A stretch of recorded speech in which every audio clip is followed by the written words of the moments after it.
Good morning. Welcome to Struggles of the Spirit. I'm delighted you tuned into this channel again today.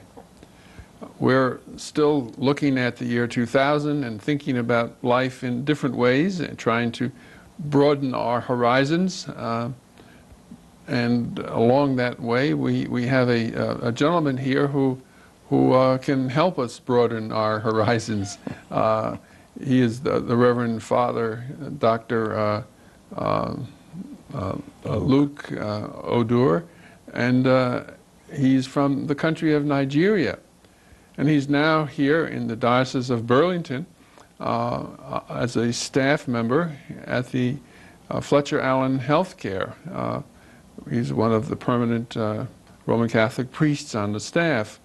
And we're delighted that he's here from Africa, and Thank you. We have been looking for a long time for another priest to be responsive to our patient needs. And I know you a little bit, and I know you really do that well. Thank you. And so we're going to talk with Father about the Roman Catholic Church in his experience in Nigeria and how it compares with his experience in the United States. This is not his first time in the United States or in North America by being at the medical center. He's not completely new to this continent, but nevertheless he has a lot of rich diversity to bring to us, and we want to remind you that at 12:15 we'd like you to phone in and to speak with us and to tell us your concerns and your questions, because it's a special moment to be able to talk with Father and benefit from his large experience and his different point of view than mine or most people who are born and raised in this country. So, Father, thank you for coming. Thank you. I'm delighted that you're here. I want to stress for the public to understand that Father is full-time at the hospital, and the hospital pays his salary, so he's not there because of the auspices of any council of churches or of the Roman Catholic diocese, although he is under the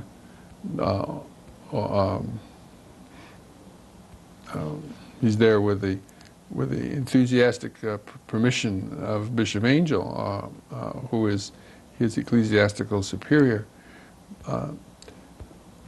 So it's kind of different not being in a parish, but being in a hospital. But you know a bit about that because you had training in hospital ministry. Yes. Well, why don't you first tell us something about what the church is like, the Roman Catholic Church in Nigeria, and your experience, to give us a broad perspective. I'm an Episcopalian, I think, as you know, and I've heard it said in that church that Christianity is very alive and well in Africa, and in some ways it's more alive and more well than it is in the United States. So I would like you to tell us a little bit about the church there in Nigeria. Thank you very much, Reverend Lee. In the first place, I have to thank you for the invitation to come and share with you my people's way of life, their religious experiences, and the church as it is in Nigeria. I was born and bred in Nigeria, in the Igbo section of Nigeria, the former Biafra. Mm-hmm. The Igbos have a rich culture, and Africa in general. Our culture is our religion, is our life. The distinction between the Christian religion and our culture is very little. Why is your culture's Christian. Oh.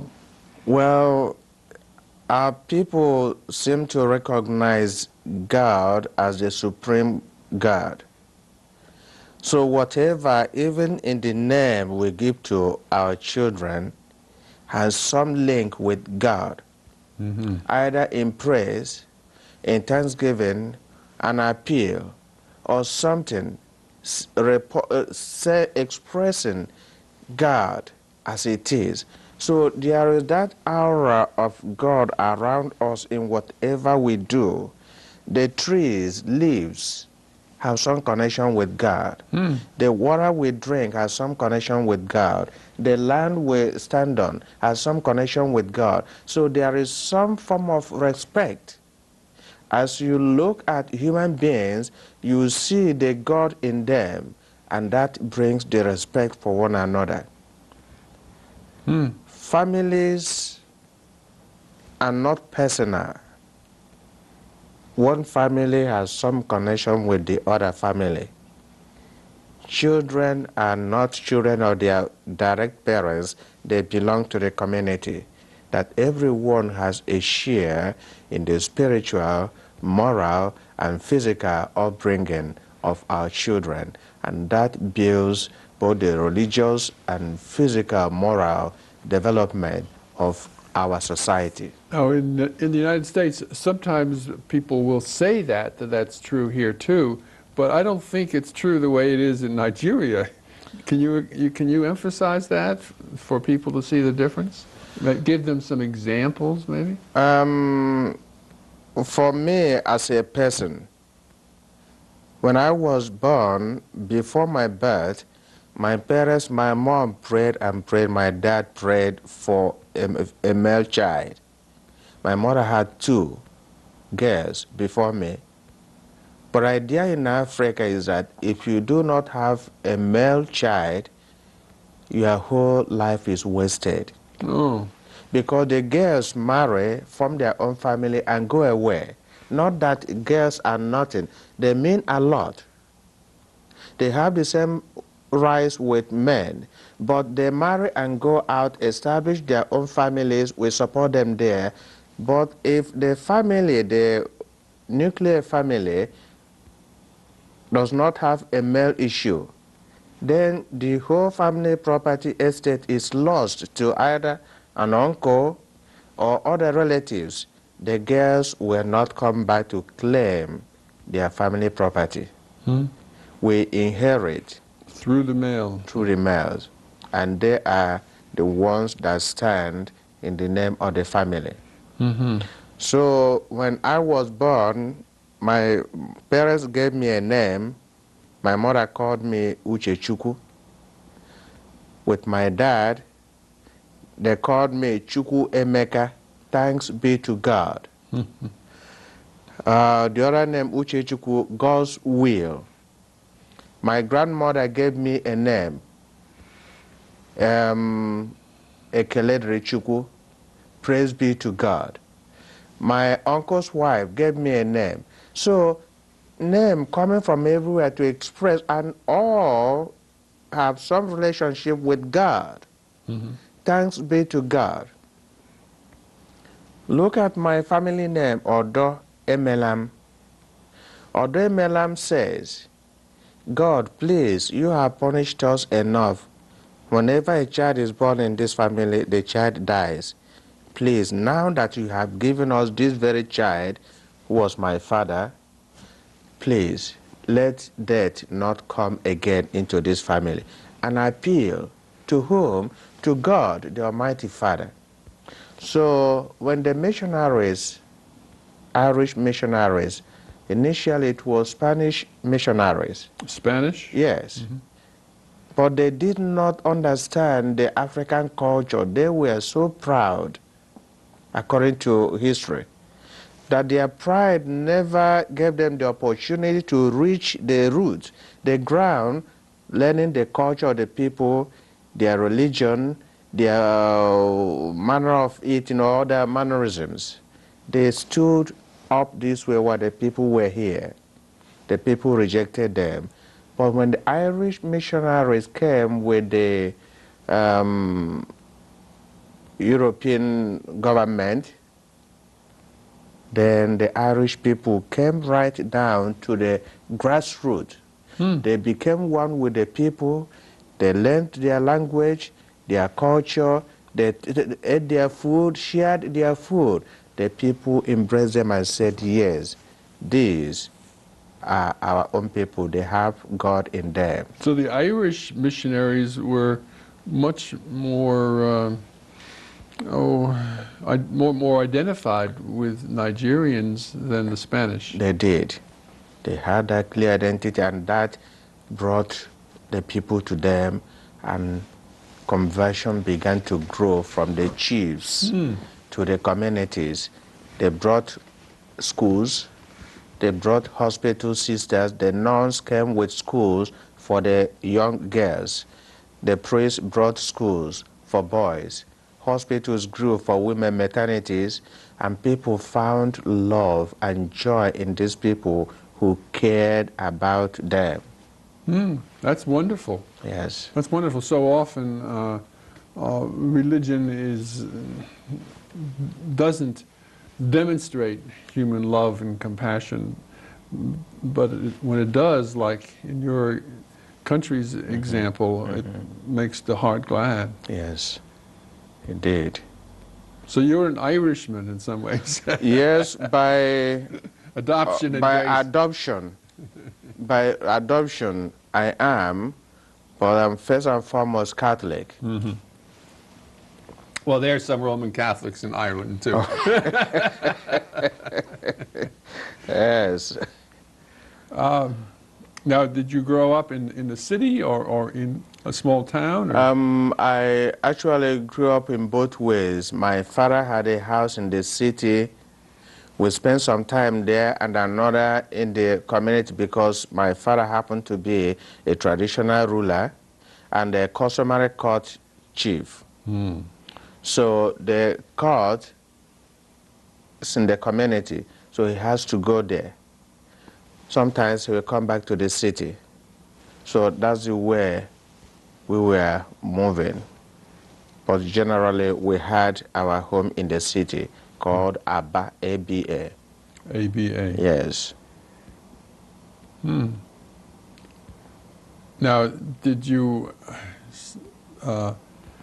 begin to study for the priesthood right away, or were you in some other kind of work?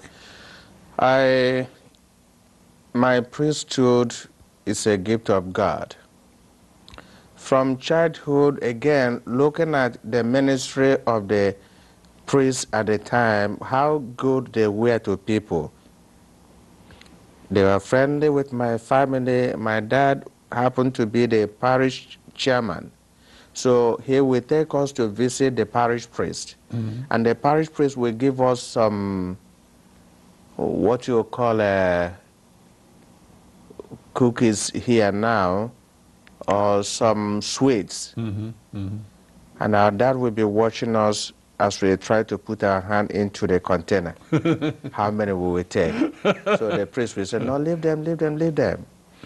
I didn't understand what they were saying, but very little things I could catch.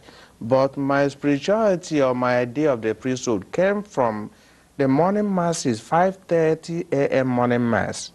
5:30? 5:30 morning mass, because my home wasn't the main parish.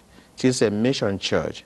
So the priest will come as early as 5:30 for mass, and my mom will get us ready, my two sisters, 3 sisters, my junior brother, 5 of us, we move to the church. And I prefer sitting in the front pew to see the priest and the altar servers.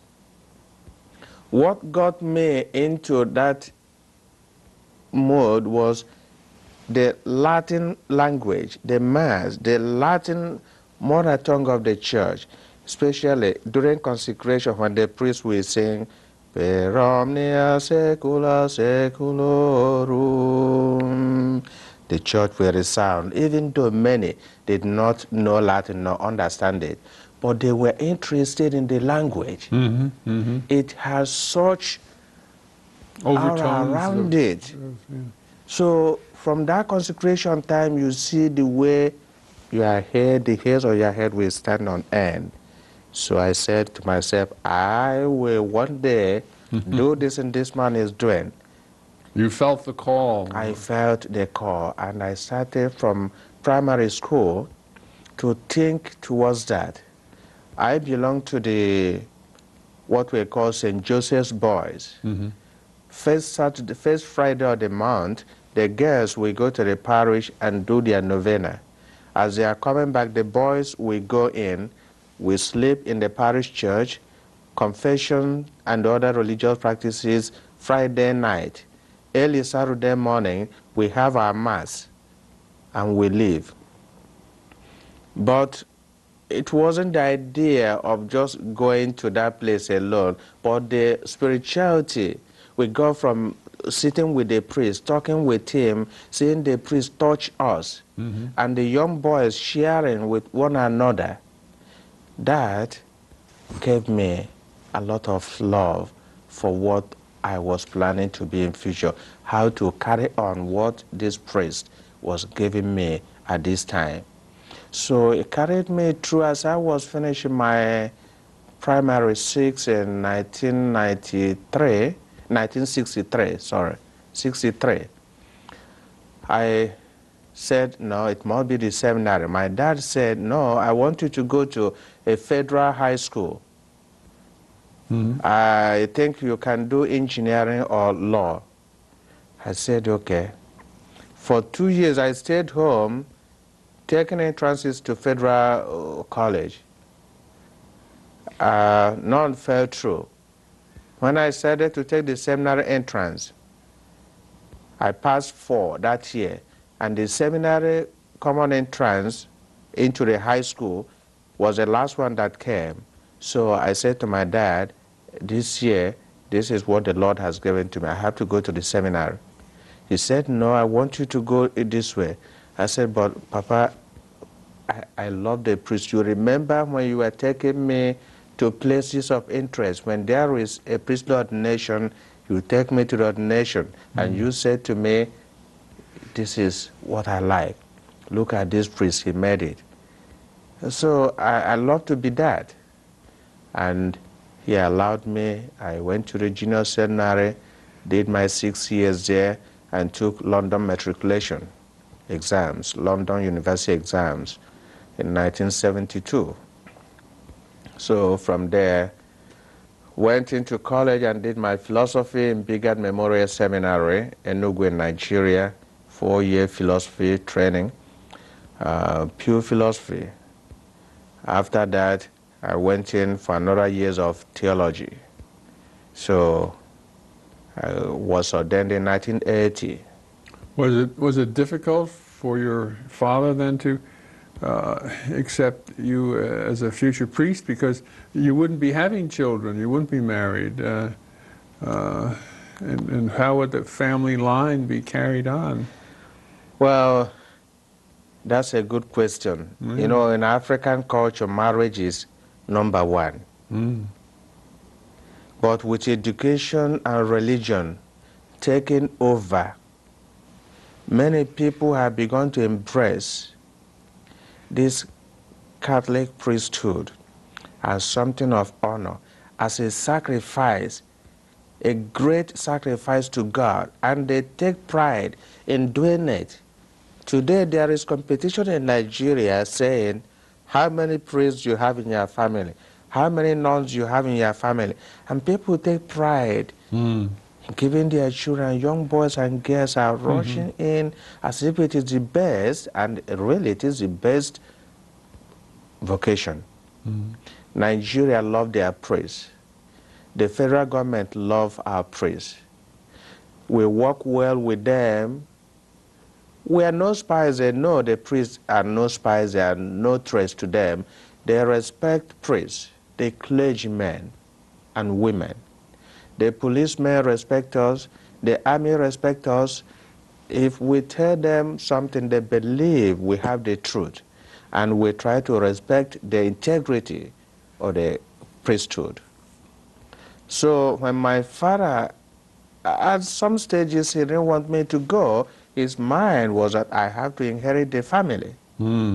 Do you have a brother? I have one brother. Ah, Because okay. I trust him, I said, but Papa says, my brother is there, I'll be helping him. I'm not running away from the family, I'm still part of the family. Mhm. I'm not running away from marriage, but I have a higher call. My brother will marry, he can get his own children and my own children. They are ours. Mhm. And my sisters will have children. You will have enough. So that call and the dignity of the Catholic priesthood to the family, to you as my father, you will never get it from my marriage. And at last, after my diaconate, did he begin to appreciate that Oh, good. until he died, he was the most proud person in our community, the father of a priest. Well, that's a wonderful story. Yes. Tell me and our viewers a little bit about community in Nigeria, because that's a word we use a lot in this country, but I don't think it really is understood the same way it's understood in Nigeria. You know what I mean? Yeah. Yeah. About community, I definitely believe that we have it in Nigeria. It is natural to us. Whether we are urban dwellers, city dwellers, or village dwellers, we have connection. It starts from the village. The village, in fact, the family. My grandfather is in charge of my father and his own family. His words are final. Mm-hmm. If I have some celebration in my family, I will consult my dad. My dad will say, have you told your grandpa? Our grandpa has a final advice. He will look at it from his wealth of wisdom. He will approve of it. And my father will consult with him. They give me what is the best advice.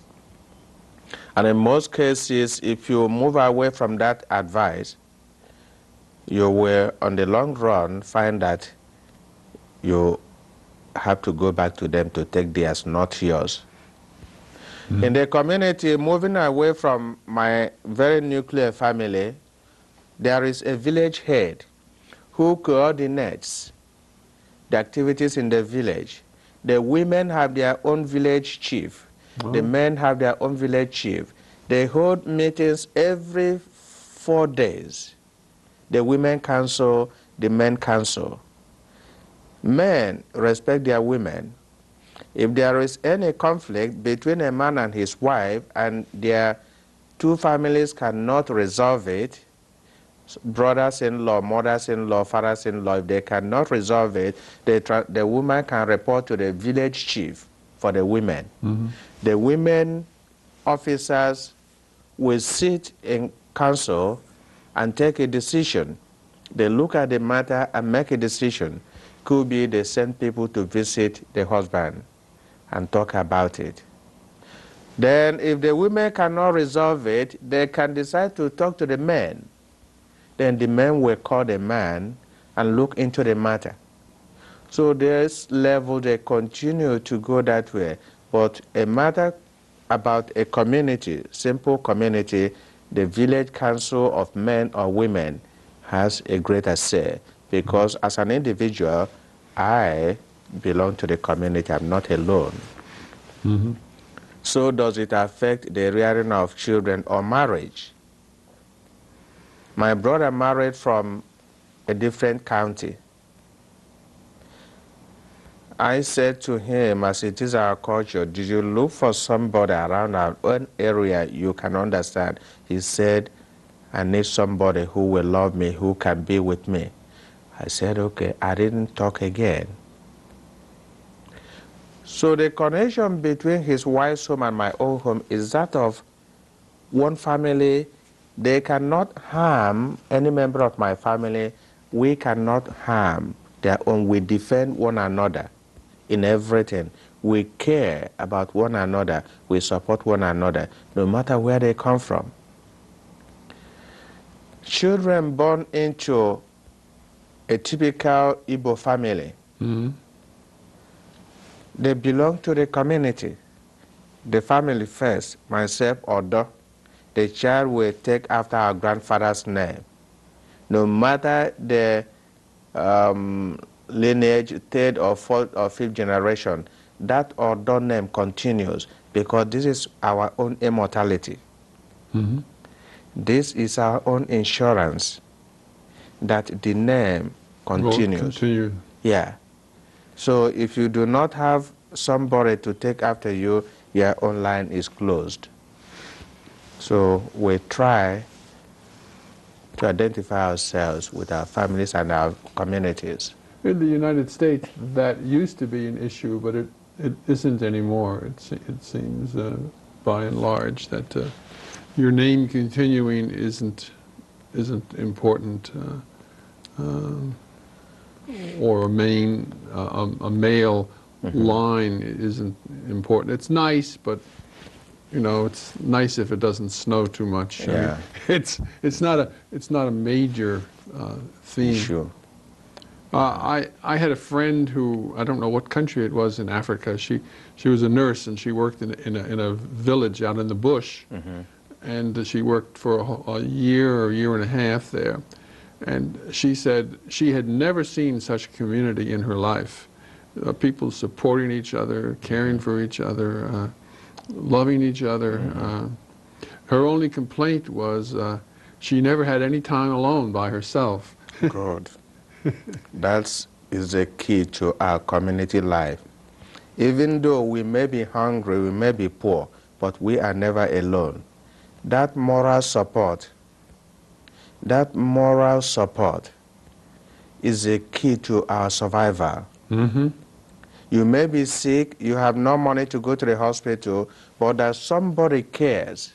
Somebody comes over to say, how are you doing?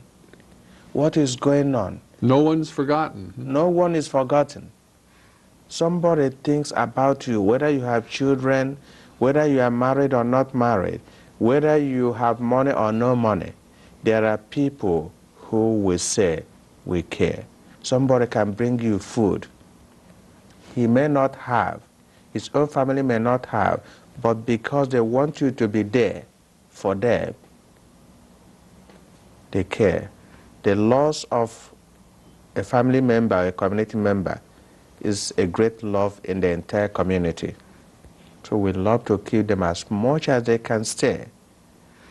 It's so different than what we have in the United States.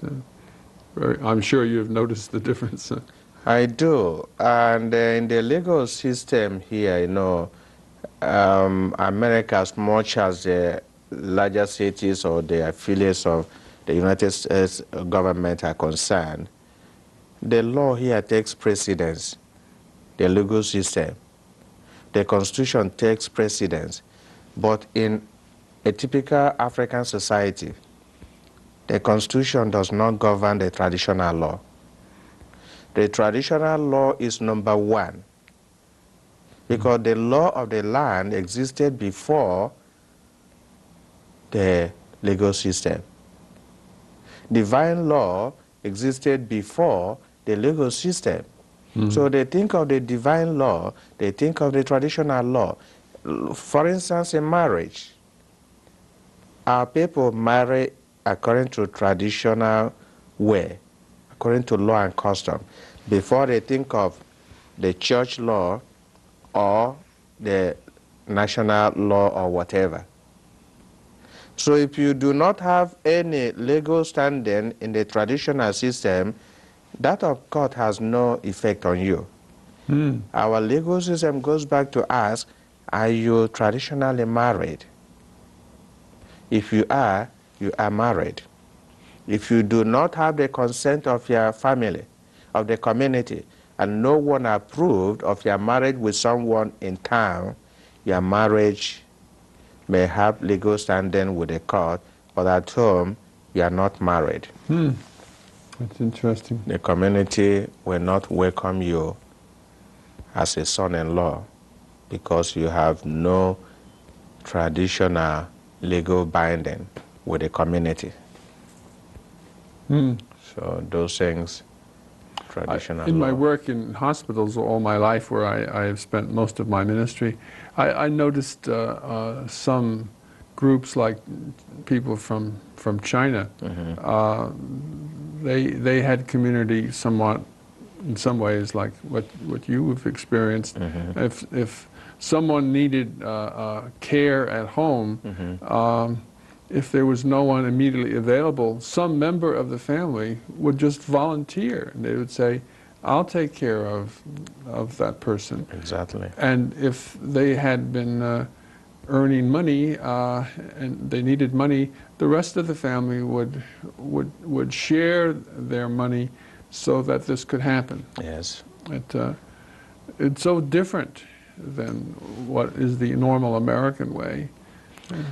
Well, in the American way here, I don't know if I would say that this is a conglomeration of different cultures. Yes.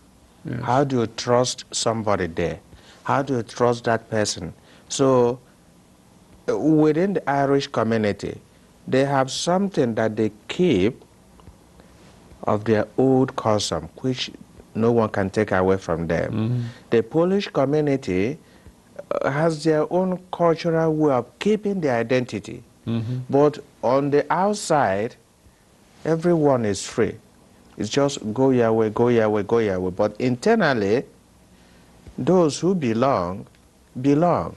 In Vermont here, real typical Vermonters, they know how to connect with one another. They know how to care for one another.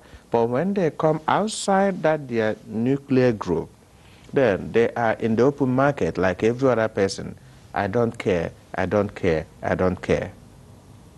There are still many good things in American culture which somehow are not openly there in the market because of the urban nature. So things have so changed, and the legal system is so much destroying the values people hold that they say, well, if I don't move with the time, we may be left behind. So they move forward. Today, how many women stay home to take care of children? No. Many. It's just dollar. How many dollar I can make? Retirement, who takes care of you?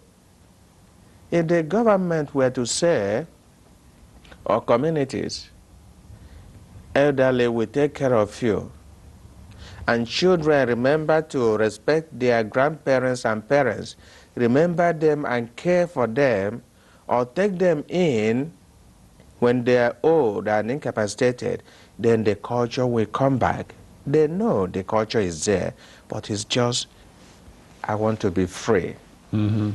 That freedom takes them away from what they know and cherish. Such cultures in America, they have it, they know it, they have practiced it, but it is their time. But in Africa, that time has not taken away what we owe to our families and communities. We still respect who we are, and it is all attached to our faith, our beliefs. If I do not respect my parents, the idea is that the God of the land will have something to do to me because I dishonored my parents. You need your parents' blessing. Like myself, when I left Nigeria, I had to kneel before my mom and my dad and say, please give me a blessing. Bless me. Just like in the Hebrew scriptures. Yeah. You know? Because that blessing, you can never buy it from the market. Yeah. You can never get it from someone else. The blessing of elders in the communities, that is the richest and the worthiest gift you can get from any African person. That blessing, it comes from the heart, it comes from the gods of the land, and if they bless you, those elders, they gather and you bring out your palms, they bless you, either spit on it, you touch it on your face.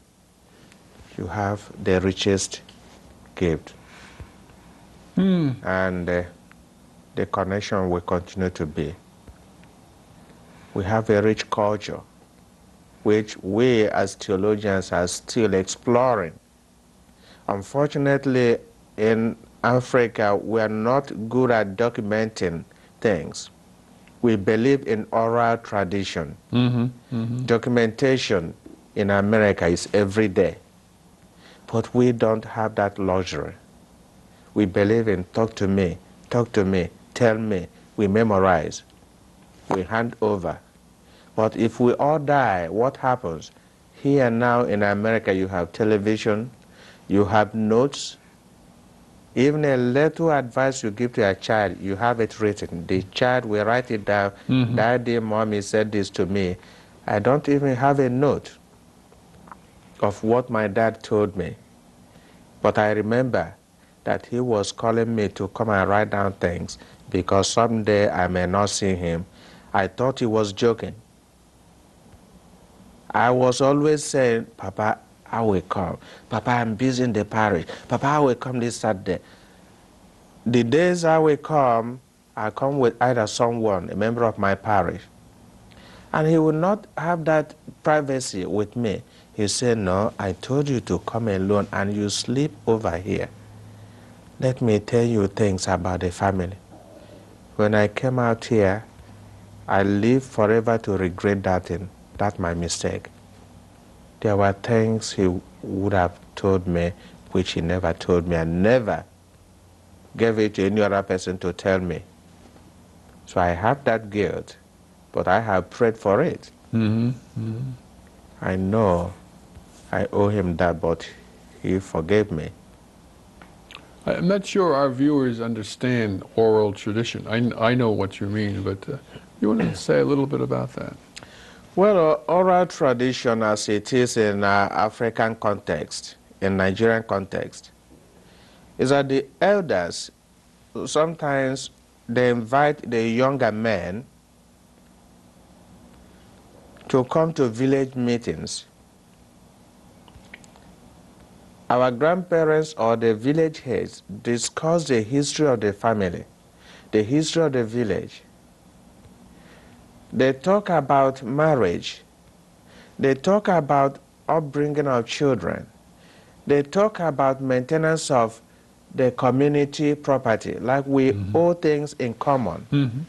Where is the boundary of our land? Who were our enemies? How did we acquire this land? What is the difference between our village and the next village? Is there any relationship, intermarriage, between this village and that marriage, or non-marriage?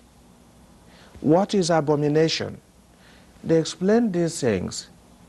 You don't need to read it from the book because as far back as 1885, when the Catholic Church came into Igbo land, not many people had education. Not many people had school education. So they couldn't read or write. They couldn't read or write, so everything traditional was just what I heard from the elders, what they told us. And you make sure as the eldest person in the village, you talk to people when there is meeting, and we go to them and ask questions. So this is the way traditions move. Whom to marry, whom to avoid. And I have heard that that kind of oral tradition is very accurate, very reliable. In this country, often in school, the teacher will show how people are inaccurate in the way they remember, and they will whisper something to one child, and that child will repeat it to the next child all the way around the room, and then the teacher will say, okay, when she, speaking to the last child who heard the story, what did you hear? And then usually it's not accurate, and so then the teacher says, see, that shows you how oral tradition isn't accurate, and it must be written down. But I have learned that it's not accurate because we're not trained and used to living by oral tradition. My immediate response, if you want to give me your address, is let me get a piece of paper and I'll write it down. But is that true? Even at that, when the teacher is trying to disprove the reality of oral tradition, what he's writing is what he may have understood. If an American comes to Nigeria now, he will pronounce a Nigerian name according to what he heard, or what he understood, or what he feels I may have told him or her. It may not be the right thing. Like the British people, when they colonized Nigeria, they changed our names. No, they did. They changed so many names of communities. 2 communities, they gave them one name because they couldn't pronounce the names. They altered those things. Today we go by some of the, what is Nigeria? Is Niger the name of Nigeria? What is, we have River Niger. The Niger River? Yeah. They coined out something from there. Does Nigeria or Niger represent all the tribes? Every tribe is different. But the good thing about oral tradition is that it is a practical thing. They see it, it is experienced. People who lived it, those who saw it will say, yes, I was there. You are present this generation, you were in the last generation. You can tell people what happened to President Clinton. You can tell them how Americans reacted. What happened in the night were moving from the year 1999 to the year 2000.